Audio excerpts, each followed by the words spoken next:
네, 안녕하세요. 베이지컬리입니다. 자, 이번 영상은 무엇이냐? 침체장의 특징 플러스 장기 차트 분석입니다. 자, 지금 장이 무슨 장입니까? 침체장이죠? 그래서 일단 침체장의 특징을 한번 알아보도록 하겠습니다. 어느 정도 수준의 침체장인지. 자, 지금 보시는 화면은 일봉인데요. 일봉에서 제가 이렇게 푸른색 표시를 해놓은 구간들이 극도의 횡보장입니다. 극도의 횡보장. 푸른색 표시를 해놓은 구간들은 극도의 횡보장이라는 의미로 표시를 해놓은 거고요. 근데 보시면 여기도 엄청 횡보가 많고 여기도 횡보가 많이 했는데 표시를 제가 안 해놨죠. 올라가는 도중에 횡보한 거는 제가 표시를 안 했습니다. 내려가는 도중에, 그러니까 하락장, 그 중에서도 이제 대하락장이라고 할 만한 구간들만 제가 표시를 해놓은 겁니다. 자, 그럼 한번 보도록 할게요. 자, 오케이. 2018년부터 한번 싹 돌아보겠습니다. 자, 2018년도 차트입니다. 보시면은 최고점 20K를 달성한 비트코인이 이제 쭉 내려간 상황인데요. 크게 반등이 나온 지점은 5.9K 여기고, 계속 보시면 5.9K 근방에서 계속 지지를 했습니다. 반면에 이제 고점은 여기 이런 식으로 고점은 계속 내려가기만 했고, 지지하는 구간은 거의 비슷했습니다. 자, 그쵸? 지지하는 구간은 비슷한데 고점은 엄청나게 내려간다. 이게 뭡니까? 이게 무슨 패턴이죠? 자, 고점 이런 식으로 계속 내려갔습니다. 그리고 결국에는 막바지에 다다라서는 지지선과 이 고점 하락하는 그 폭이 굉장히 이제 좁아졌어요. 그래서 결판이 나야 되는 시점이 다가왔다고 할 수가 있겠죠. 이 막바지에 들어서는 여기에서는 이제 결판이 나야 되는 겁니다.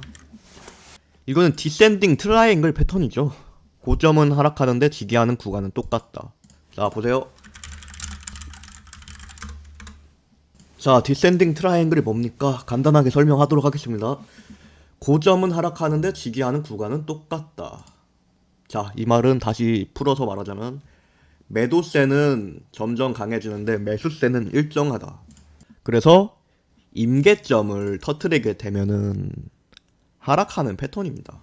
매도세가 매수세를 완전히 밀어버렸을 때 그때가 임계점을 터트리는 거죠. 자, 여기서 임계점 어디입니까? 여기죠. 계속 이제 1년 내내 지지를 하다가, 1년은 아니죠. 280일 내내 지지하다가 이때 처음으로 이탈을 했습니다. 그쵸?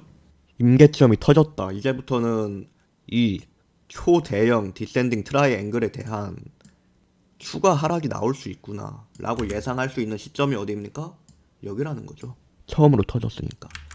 그것도 이제 스물스물 터진 게 아니라 장대 음봉으로 터졌기 때문에, 자, 장대 음봉 터지면 뭐를 기대할 수 있게 됩니까? 추가 하락을 기대할 수 있게 되죠. 장대 음봉이 나오면은. 장대 음봉이 나왔는데 추가 상승을 기대할 수는 없습니다. 아주 기본적인 거죠. 자, 장대 음봉의 절반도 복구하지 못한 상태로 계속 내려가기만 했습니다. 얼마나? 자, 얼마나 내려갔습니까? 한 달 동안 46%가 내려갔습니다.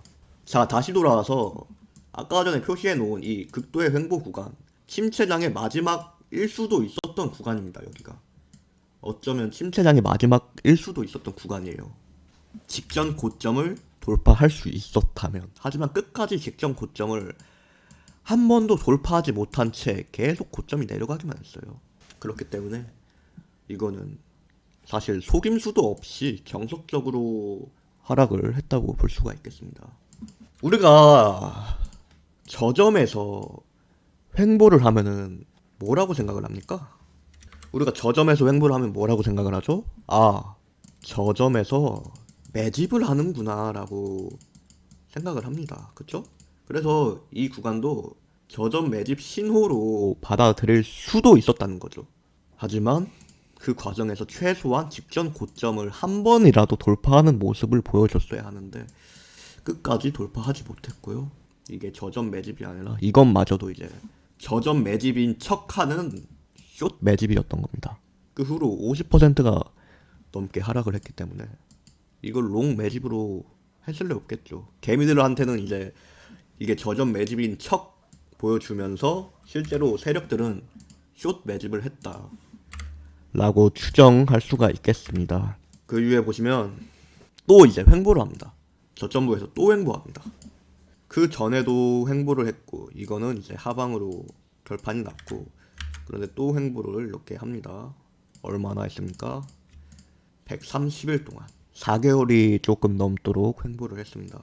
그런데 아까도 이제 말씀을 드렸지만 저점에서 횡보하는 거는 매집 신호라고 일단 받아들일 수 있죠. 이것도 매집 신호라고 받아들였지만 숏 매집이었고 이거는 이제 결과적으로 최저점 매집이 된 거죠. 자, 그래서 침체장에서는 나타나는 무조건적인 특징이 있어요. 자, 침체장에서 나타나는 무조건적인 특징. 최저점부 횡보를 통해 최저점인 척 하거나 혹은 진짜 최저점이다. 무조건 이거 두 개 중에 하나입니다. 자, 여기는 최저점인 척을 하는 구간이었고요. 여기는 진짜 최저점이었습니다. 자, 다음으로 이제 2019년 차트 한번 보겠습니다. 자, 2019년 일봉입니다. 마찬가지로 여기서 이제 최고점을 찍고 30% 이상 하락을 했고요. 그 이후에 이 구간에서 극도의 횡보를 했습니다. 마치 여기가 마지막 저점인 것처럼 보이게 했죠. 근데 사실 이번에도 2018년이랑 패턴이 비슷했습니다. 이때도. 자, 뭡니까? 보세요. 고점은 계속 이제 내려가는데 저점은 아주 미세하게 올랐습니다. 그러면 해석상 어떻게 되죠? 매수세는 아주 조금씩 증가하고 있지만 매도세는 큰 폭으로 증가하고 있다. 그래서 횡보하다가 임계점이 터지게 되면은 하방으로 향하게 되는 디센딩 패턴이다. 2019년도 마찬가지로 2018년처럼 디센딩 트라이앵글 패턴이 나온 이후에 하락을 했습니다. 이런 식으로. 지지하는 구간은 비슷하고 고점은 눈에 띄게 하락하는 디센딩 패턴. 아까 전에 설명을 드렸고요. 자, 그 이후에 어떻게 됐습니까? 하락을 한 이후에 또 횡보를 했습니다. 그쵸? 또 횡보를 했는데 박스권을 이제 그리면서 횡보를 했죠. 이런 식으로 조그마한 박스권 속에서 한 달 내내 놀았습니다. 이때 2019년 9월에서 10월에. 그런데 이제 이 박스권마저 이탈을 했죠. 이 박스권마저 이탈을 했습니다. 이때도 이제 저점인 척하는 횡보 구간이었고 이때도 저점에서 횡보를 했는데 박스권 이탈을 했습니다. 하지만 추가 하락 없이 바로 급등을 보여줬다고 할 수가 있는데요. 이거는 이제 어떻게 해석이 가능하냐. 제가 볼린저 밴드 기법에서도 말했죠. 일봉이 이런 식으로 이제 완전하게 튀어나오게 되면은 그거는 반전 신호로 받아들일 수 있다. 일봉뿐만 아니라 어떤 봉이든 상관없습니다. 하지만 일봉이 이제 신뢰도가 굉장히 높죠. 일봉이 이런 식으로 튀어나오게 되면 그건 반전 신호일 가능성이 높다라는 부분에 대해서 볼린저 밴드 매매법 영상에서 이제 설명을 했습니다. 여기도 마찬가지로 볼벤이 완전 이탈했지만 이때는 그렇게 효과를 발휘하지 못하고 시간만 약간 끌고 다시 조금 추가 하락을 했어요. 하지만 첫 번째는 크게 의미 없이 사용됐지만 두 번째는 제대로 작동을 한 모습이라고 할 수 있겠습니다. 그리고 사실 이 빔 자체가 일반적인 구간이 아니라 시진핑이 암호화폐 산업을 대대적으로 키울 거다라고 발언을 해가지고 이때 이틀 만에, 하루 이틀 만에 40% 이상 급등을 했던 그런 자리이기 때문에 일반적인 구간은 아닙니다. 그래서 이 구간을 시진핑 빔이라고 부릅니다. 2019년 10월에 검색해보시면 관련 자료가 많이 나옵니다. 자, 그런데 그 이후에 시진핑 빔이 나온 이후 사실 완전히 추세를 돌리진 못하고 또 횡보 좀 하다가 계속 스멀스멀 내려갔어요. 스멀스멀 내려갔습니다. 이런 식으로 파라노마식으로 내려갔죠. 역파라노마식으로 이제 상승할 때도 이런 식으로 올라가면 여기가 최저점이잖아요. 근데 이번에는 반대로 이런 식으로 내려갔네요. 그쵸? 자, 어쨌든 간에 시진핑 빔도 추세를 돌리진 못했다. 왜냐면 사실 발언만 그렇게 하고 실제로 제스처를 취한 거는 없었거든요. 그러니까 기대 심리가 빠지니까 가격도 빠졌다 라는 설명이 가능하죠. 자, 그 이후에 또 2019년 최저점부에서 또 횡보를 많이 했습니다. 얼마나 했습니까? 보세요. 45일 정도 했네요. 45일 정도 이제 저점 횡보를 했습니다. 그래서 2019년에는 하락장에서 3번의 횡보가 있었죠. 한 번, 두 번, 세 번. 첫 번째 거는 이제 디센딩 트라이앵글 패턴에 의해서 하락으로 향했고, 두 번째 거는 첫 번째 것보다 훨씬 더 매수하기 좋은 구간이었죠. 왜냐면 2018년도에는 두 번째에서 반전을 보여줬기 때문에. 그래서 그거를 기대하고 있었는데 하방 이탈하는 속임수가 발생했죠. 하지만 이 속임수도 저의 볼린저 밴드 기법으로 잡아낼 수 있었다. 그리고 이제 크게 반등을 줬지만 완전히 큰 추세 자체를 돌리지는 못하고 단기 반등에 그쳤다. 그 이후에 파라노마식 하락을 하고 또 다시 세 번째 최저점 횡보를 하고 있는 모습입니다. 자, 최저점 횡보, 세 번째 최저점 횡보 하면서 이번에는 횡보 이후에 진짜 상승으로 갔죠. 진짜 상승으로 갔습니다. 그쵸? 40% 이상 상승을 했고요. 돌파한 이후에 저점부터로 치면은 63%, 65% 정도 상승을 했네요.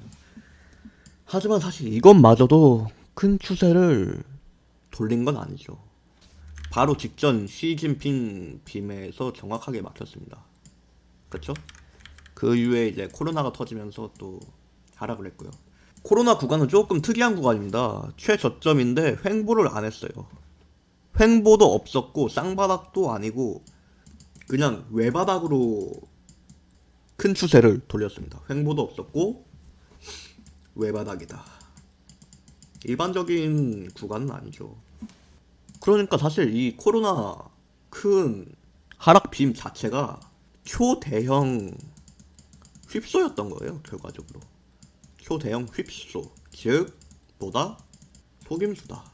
이 구간 자체가 대형 속임수였던 겁니다. 그 이후에 비트코인이 어디까지 올랐습니까? 60K를 넘겼죠. 이 정도 말도 안 되는 속임수 구간을 써먹었으니까 말도 안 되는 상승이 나오는 겁니다. 그 이후에는 원래 말도 안 되는 일이 일어난 다음에는 또 다시 말도 안 되는 반대 방향의 일이 일어나요.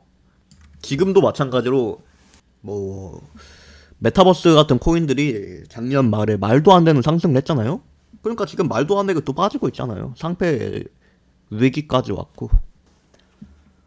자, 그리고 제가 얘기를 안 한 게 있는데 이 당시에는 이런 식으로 이제 둥글게 캔들을 말면서 컵앤핸들 패턴을 형성을 했었습니다. 컵앤핸들 패턴이 뭐냐? 대규모 상승형 패턴입니다. 대규모 상승형 패턴. 그래서 이렇게 큰 컵과 핸들, 손잡이를 형성을 했고요. 근데 형성하는 척 하다가 내렸지만 이것도 여기까지도 사실 핸들로 볼 수가 있었어요. 이렇게 여기까지도 핸들로 볼 수 있었는데 역시나 이제 형성하는 척 하다가 또 내렸고. 그래서 이 구간에서는 이래저래 대규모 상승을 위한 시도를 많이 했었습니다. 하지만 결국에는 다 내려버렸죠. 코로나 빔으로. 자, 그리고 여기 여기는 아주 강력한 저항 역할을 했다고 볼 수가 있겠습니다. 자, 그리고 한 가지 더 말씀을 드리자면 바이낸스 선물이 지금 가장 영향력이 높다고 할 수 있죠. 그런데 바이낸스 선물 출시 당시의 가격이 이런 식으로 10.4K, 10.5K 정도입니다. 그리고 계속 이런 식으로 엄청난 저항 역할을 했어요. 그렇기 때문에 10.4K, 10.5K는 중요한 의미가 있다 라고 말씀을 드릴 수 있겠습니다. 자, 어쨌든 간에 2019년까지 알아봤고 2020년도에는 저점 횡보 구간이 없습니다. 전부 다 보시면 상승하다가 횡보를 했고, 이것도 상승하다 횡보했고, 이것도 상승 횡보. 다 상승 횡보를 했지 저점 횡보는 아니기 때문에 2020년도에는 저점 횡보 구간이 없다라고 말씀을 드리고요. 그 다음 저점 횡보 구간은 2021년 중순입니다. 5월부터 7월까지가 이제 저점 횡보 구간이라 할 수 있겠죠. 여기도 마찬가지로 여기는 고점 횡보네요. 자, 여기 5월부터 7월까지 저점 횡보 구간입니다. 최고점에서 이제 50% 이상 급격하게 하락을 했죠. 흔히 이제 붓다빔이라고 부르는 건데, 일론 머스크가 한 여기 이쯤에서 이제 테슬라 비트코인 결제 중단을 했어요. 여기에서는 비트코인 결제 허용을 했고요. 그래서 2021년도는 사실 일론 머스크의 한 해였죠. 일론의 한 해였다. 도지코인도 마찬가지고요. 자, 어쨌든 간에 이때도 마찬가지로 저점 횡보를 했고, 이게 마지막 최저점이 된 모습이죠. 그래서 아까도 말씀드렸듯이 저점 횡보는 진짜 최저점이거나 혹은 최저점인 척하는 구간이거나 둘 중 하나입니다. 여기에서 더 빠졌으면은 이거는 이제 최저점인 척하는 구간이 되는 거고, 여기에서 또 횡보를 했을 수 있겠죠. 자, 다음 구간 봅시다. 2022년도 차트입니다. 자, 보시면은 마지막 최고점 69K를 찍은 이후에 이제 비트코인은 대하락장의 길로 접어들게 되는데요. 보시면 이제 횡보를 한 구간이 어딥니까? 여기죠. 여기가 이제 극도의 횡보 구간입니다. 사실 조금 더 크게 보면은 한 이 정도까지도 묶어버릴 수 있는데, 조금 이 변동폭이 큰 것 같아서 여기로 설정을 했고요. 이렇게 묶어도 크게 상관은 없습니다. 어쨌든 간에. 자, 첫 번째 횡보 구간 여기 혹은 여기. 그리고 결과가 어떻게 됐죠? 저점인 척하는 구간이었다. 이 당시에도 이제 여기가 마지막 최저점일 거라고 분석이 되게 많이 나왔어요. 왜냐면 움직임이나 뭐 시장 상황 자체가 최저점인 척을 하기 위해서 혈안이 되어 있었거든요. 그런데 결과는 어떻게 됐습니까? 하락으로 했죠. 아, 그리고 이 구간에서 이제 루나도 터졌네요. 루나가 터지면서 하락으로 향했고, 두 번째 횡보를 했습니다. 그리고 두 번째 구간도 결과적으로 어떻게 됐습니까? 이때부터 금리를 급속도로 올리기 시작했죠. 자이언트 스텝. 자이언트 스텝을 굉장히 오랜만에 했어요. 그리고 금리 인상하니까 그게 호재로 작용할 수는 없겠죠. 유동성이 줄어드는데. 그래서 마찬가지로 하락으로 향했다. 그리고 또 이 구간도 이제 전체 횡보로 볼 수 있지만 그 구간 중에서 유독 심하게 횡보를 했던 구간을 따로 표시를 했고요. 이 구간은 뭐냐? 이 구간도 마찬가지로 저점인 척하는, 마지막 저점인 척하는 구간이었습니다. 이때 당시에도 이제 상방 분석이 많이 나왔죠. 저점인 척 연기를 하니까 비트코인이. 그리고 실제로 10월 말부터 11월 초까지 해가지고 상승장을 줬어요. 비트코인은 요거밖에 안 올랐지만 알트코인 같은 경우에는 50%씩도 올랐습니다. 이 짧은 기간 동안. 자, 그런데 이제 진짜 하락장 끝났구나. 횡보 한 번 줬고 두 번 줬고 반등 없었고 세 번째 만에 이제 드디어 하락장 끝났구나. 이제 진짜 상승으로 가는구나 라는 생각도 가능했는데, 결과적으로 어떻게 됐습니까? FTX가 파산했죠. 여기에서 이제 FTX가 아직 뭐 파산 확정은 아니니까 파산했다는 말을 하기는 힘들고 파산 이슈가 나왔다. 파산 이슈가 나왔다. 그래서 또 다시 급락을 했다고 할 수가 있겠죠. 30% 이상, 30% 급락을 했네요. 자, 그리고 또 실시간으로 이제 또 횡보를 하고 있습니다. 네 번째 횡보입니다. 2018년도에는 두 번째 횡보가 마지막이었고 2019년도에는 세 번째 횡보가 마지막이었습니다. 그리고 2019년도에는 두 번째 횡보 이후에 시진핑 빔으로 엄청 크게 반등을 줬었죠, 한번. 그리고 결과적으로는 세 번째 이후에 반전을 보여줬고요. 그런데 그 이후에 또 코로나 빔 맞으면서 새로운 최저점을 찍긴 했습니다. 10K에서 3K까지 내려갔죠, 코로나 빔 때. 단기간에. 사실 2018년 하락장, 2019년 하락장보다도 지금이 더 심해요. 지금이 더 심합니다. 제가 2017년부터 코인을 했습니다. 2018년보다도 지금이 더 심합니다. 이 정도로 반등이 없는 거는 굉장히 드물죠. 2018년도도 물론 엄청난 대하락장이었지만 중간중간 반등도 잘 줬어요. 비트코인 기준으로. 비트코인 기준으로 반등을 많이 줬는데 지금은 이제 굉장히 반등이 작습니다. 그리고 계단식 하락도 굉장히 길게 진행이 되고 있고요. 자, 그러면 왜 이렇게 2022년도 하락장은 왜 이렇게 심한가에 대해서도 생각을 해볼 수가 있는데